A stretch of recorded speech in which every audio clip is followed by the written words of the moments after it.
This podcast is sponsored by Vicon, the Academy Award-winning developer of motion capture products and services for the life science, entertainment, and engineering industries.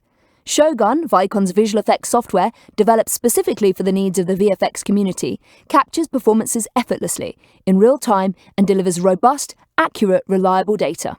The latest release of Shogun now includes full range of motion, high-fidelity finger capture, along with other massive quality-of-life improvements, so you can capture reality faster. Find out more at www.vicon.com. Oh, hello, Internet. This is Troy Baker, and I'm here with your lovely, very, very British host, Victoria Atkin. And this is the Performance Capture Podcast. The fact that I get to bridge this weird world between performer but fangirl first, let's be real, is so dope. I kind of created my position. Nobody said, here you go to school to become a performance capture producer. I pretty much created my own career. If there's something that you're curious about, or if you have any questions, go out and find the answers for yourself. What I think I love the best about it is just its family environment. The dots can tell if you're lying. Hi, my name is Victoria Atkin, and you're listening to the Performance Capture Podcast sponsored by Vicon, and we are now on Season 2. I have another female guest on the show today. Can you tell us your name and where you grew up, please? Sure. My name is Marla Rausch, and I grew up in the Philippines. I actually moved to the U.S. about 20 years ago, and this is where I learned all about motion capture. I love that. We have so many people from all over the world on this podcast. I like it, and I think you're now the most exotic. We had Canadians, and we've had people from England, but the Philippines, I think, is now... That's my new favorite. I'm proud of that.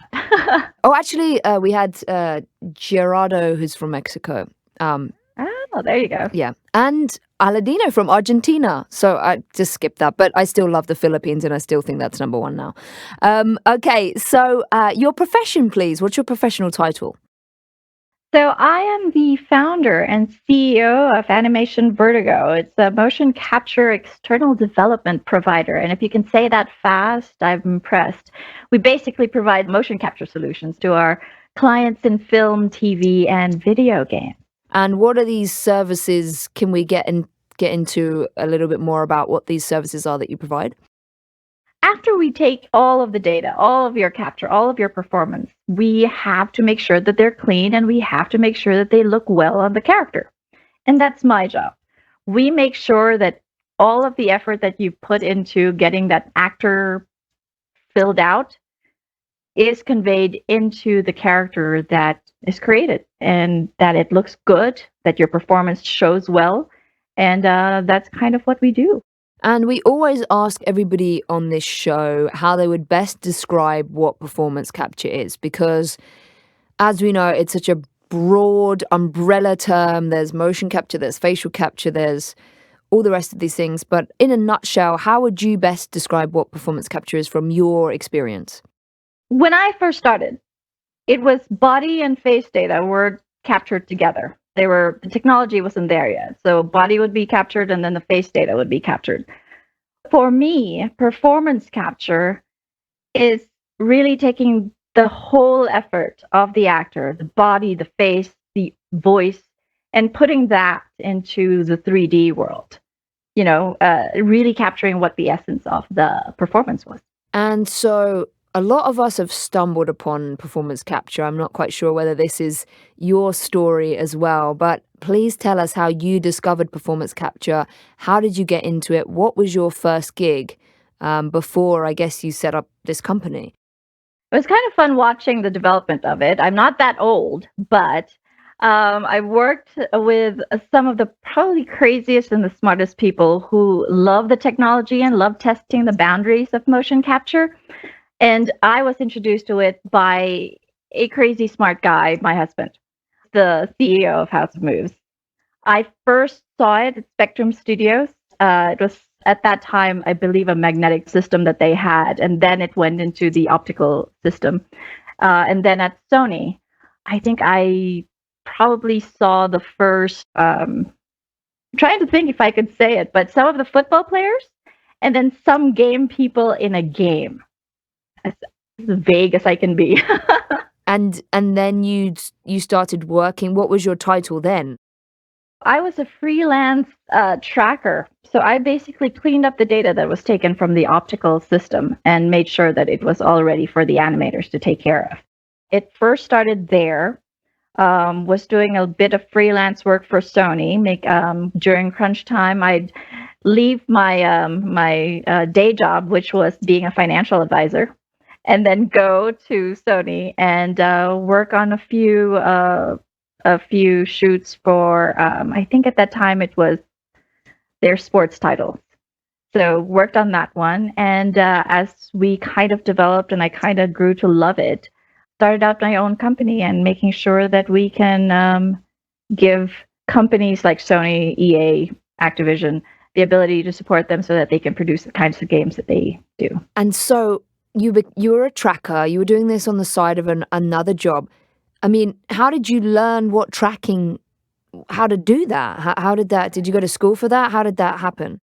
Well, actually, Victoria, this is a story I like telling because I was waiting for my husband. Crunch time is an interesting time in a lot of animators' lives because it means that they spend a lot of hours at work, more than 12 hours.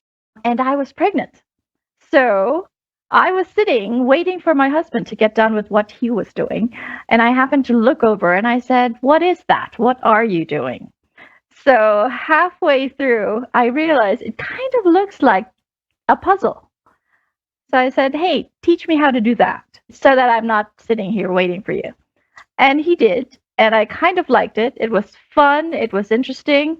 You get to meet a lot of people. You get to talk about a lot of technical stuff that you never knew that was pretty interesting about the body, about motion, about performance. So that's where it kind of started for me. I love that answer for two parts. One, that you're pregnant and you're just sitting there thinking, I need to, as every woman that's pregnant, I was like this too, like, I need to fill up my time. Like, I can't just be pregnant. I know I'm supposed to just be pregnant, but I can't. I'm not used to doing just pregnant things. So that is amazing. But also, I think this has been something that has been a theme as I've interviewed many guests in season 1 and as I've began to interview people in season 2, this curiosity, this asking questions, it seems to be a theme of all these very successful people like yourself have began to do. How do you do that? What is that? Asking these questions, having this passion behind it seems to be a strand of individuals that are curious, which is really, really great. And there's been some advice that a couple of people have said on this. So wonderful. That's really, really cool. So then you basically educated yourself and got yourself a job.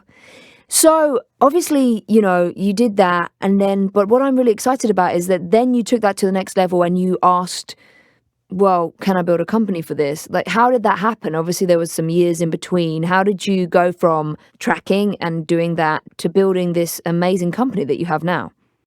Well, it's actually quite interesting because I've been doing a bit of the freelance work, and we were noticing that there was a pattern that was coming up, which is the pattern a lot of people see, where people get tired, they get trained up, and then after that, they are released because the project's done.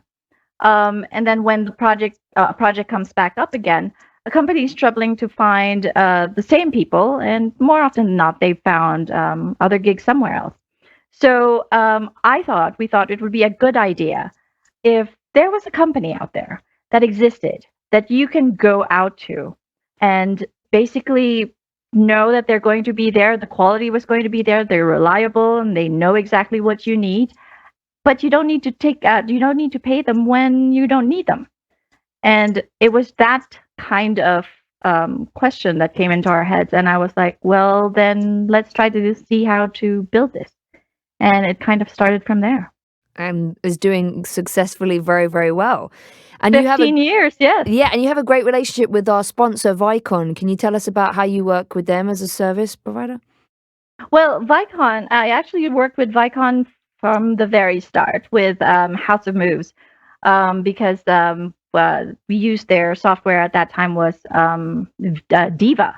If there are any of the older folks in the motion capture world out there, Diva has just stirred something inside and they remember those times. But it started with Diva, and we had a lot of conversations, and with the with Vicon heads and the people from House of Moose, and as they were developing Blade and Shogun and things like that. It's really quite interesting, and really fun group of people.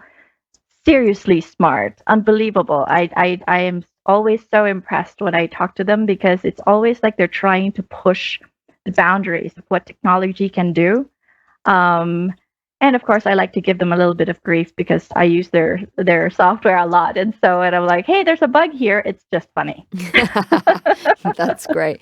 And so tell me, what is your favorite thing about performance capture? What is your favorite thing that you love getting up in the morning and you built your company to service this amazing medium? It's really truly the people. It's the creative minds, and then mix that all up with their technical know-how, and then they like putting that a technical aspect into art. And I love that, because you talk about like 10 years ago, where you start talking about real time and motion capture and what does that mean, and then to now having it happen the way that everybody was envisioning it happening, and then thinking about, well, what is it going to be next time? What is the future looking like? And I love that, because it's just a means for us to tell our stories, and I think that that's what motion capture is about, is a different way of telling an amazing story. And can you tell us an experience that you enjoyed specifically on the motion capture stage? Maybe a project that you helped provide the services for that you can talk about that's not an NDA? Once an NDA, I don't think I'm allowed to say it, but it was seeing an amazing sports figure do his thing on stage, and just be absolutely amazed that what you see in real life is actually real. You're thinking to yourself, no, that has to be CG. That can't be real. And then seeing that on in real life, and then seeing it on your screen, amazing. But another part of it for me is on a more personal thing. It's bringing like groups of girls into the motion capture stage, because I think it was pretty awesome when we brought girls from Girls Inc. and UCI and showed them what a motion capture stage looked like and how you worked it. And they actually got to wear the suits and be an actor. So I thought that was pretty amazing, because you really see these girls who have no idea what it's all about, and then seeing it, trying it out, and going, wait, you can do this? This is something that's possible? I think that was awesome. That's really, really cool. I have a good, the lady that runs Gina Davis Women in TV and Film Institute, Madeline, she is all about, if you can see it, you can be it. That's Gina's motto. And that's it. This is what a motion capture stage is. This is performance capture. I'm doing this, you can do this. And I love that. That's really amazing. And a great service that you're providing on the side of that. I love hearing that. You have run this company. You've been in the industry a long time. What advice would you give to other people listening that want to get into a similar field of performance capture to you? Maybe they want to learn how to be a tracker, or maybe they want to build their own company providing some sort of services for performance capture, or they want to work in this industry. What would you say? I mean, where do jobs come from if you're looking for people to be of service to your company? The fact of the matter is, so many people right now are looking for enthusiastic, smart, technical people who like art, or artistic people who have some technical skill. They're looking for them. We're looking for them, because one of the things that's tough is that when we don't try, we think that it's not possible. We think that it's too hard. We think that it's a reach. But really, talk to people. Go to the conventions. GDC, E3, SIGGRAPH. Go to those places. Talk to people. I love talking to people who want to come into the industry, because on my end, I get motivated again. I get inspired again. I get excited again about the field that I've been in for a long time. And we are so happy to see people want to come in and want to join this crazy world we're in, because also, especially women, we need that frame of thinking. We need that perspective, because somebody's going to come in with a thought or with an idea, and we would go, hold up, what? That makes sense. And you never know if that's going to be you. So talk to people, reach out. If you really want to try this out, it's fun. Just go out there and do it. So if they have this burning curiosity, they're not quite sure if they have the right skills. You know, I trained as an actor traditionally at drama school, never ever thought I would be in this huge technical medium, didn't even, stand in front of a camera. I went to the same school as Judi Dench and Laurence Olivier, was very theatre based, but then realized, well, the performance capture is a theatre stage. It's just a technical digital theatre stage. So it's looking at the skills that you do have and saying, oh, well, maybe I could offer my services, maybe, being open to that. I think that was really great that you hit the nail on the head with that and really Exactly. It is about that openness, that enthusiasm, that thinking about the skills that we do have and how it could translate and taking that risk to say, I could do this. So, and how would they apply it? Is it through LinkedIn? Is it, jobs for that side of things? How does people, and what are you looking for in a resume or CV? Enthusiastic people is always a big thing, but people with some background in 3D animation, an eye for animation more than anything else. If you don't know if your 3D skills is good enough, if you can look at something and you can tell that there's something wrong and you want to fix it, then I'm interested. CV, a reel, that's going to be the best way to do it. And then, find a creative way to reach out. That's fun. I like that. What's your favorite way that somebody's reached out? Have you had anyone really creatively reach out?